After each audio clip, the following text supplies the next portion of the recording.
নমস্কার বন্ধুরা, দোল পূর্ণিমার দিন আমরা সারা দুপুর দোল টোল খেলে খাওয়া দাওয়া করার পর একটু রেস্ট নিয়ে সন্ধ্যেবেলা বেরিয়ে পড়লাম ভুবনেশ্বরী ঠাকুর দেখতে।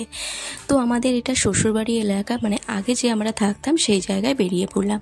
টোটো করে জিজু, আমি, দিদি, বাবু, আমার বরমশাই টোটো করে ঠাকুর দেখতে যাচ্ছি।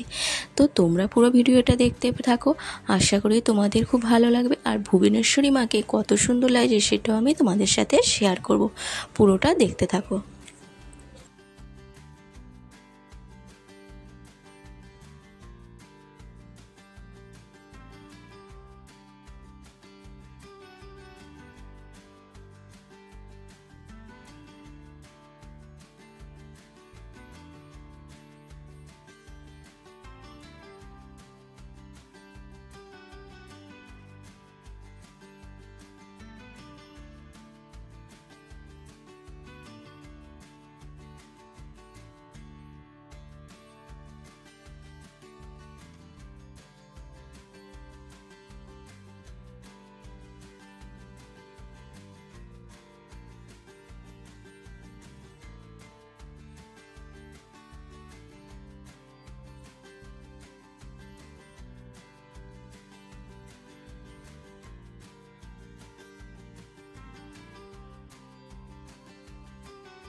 এরপর আমরা ভুবনেশ্বরী মাকে প্রণাম করে বাইরের দিকে বেরিয়ে চলে এলাম। এবার মেলার দিকে যাব। আর এখানে এসে দেখতে পেয়ে গেলাম, মানে আমরা ফোন করেই এসেছিলাম, তো আমার বরের বন্ধুর বউ আর তার ছেলে।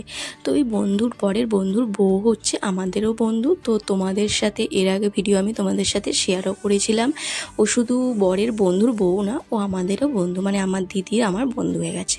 তারপর আমরা চলে এলাম মেলার দিকে। তো মেলার দিকে এসে আমার ছেলে বলছিল যে এরকম বেলুন ফাটাবে, তো বন্ধুকে করে মেরে।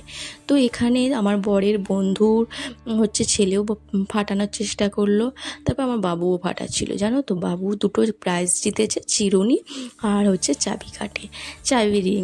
তো আমি প্রথমেই বলেছিলাম ও চিরুনি পাবে, তো চিরুনিটা পেয়েছে। তো আমি তোমাদের সাথে সমস্তটাই শেয়ার করছি। তো মেলাটাতে এতটা পরিমাণে গরম লাগছিল, কি বলবো, প্রচণ্ড গরম লাগছিল, যার দ্বারা মেলাটা পুরোটা ঘুরতে পারলাম না। ফাঁকার দিকে ছিলাম, জাস্ট বাবুরা বায়না করছিল এইটাকেই করলাম।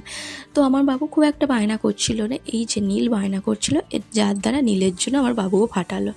তো এইটুকু খালি ঘুরে আমরা জাস্ট চলেই যাব, কারণ পুরো মেলাটা ঘুরতে পারিনি, ভীষণ পরিমাণের গরম আর ভিড় হয়েছিল এতটা পরিমাণে যে কি বলবো।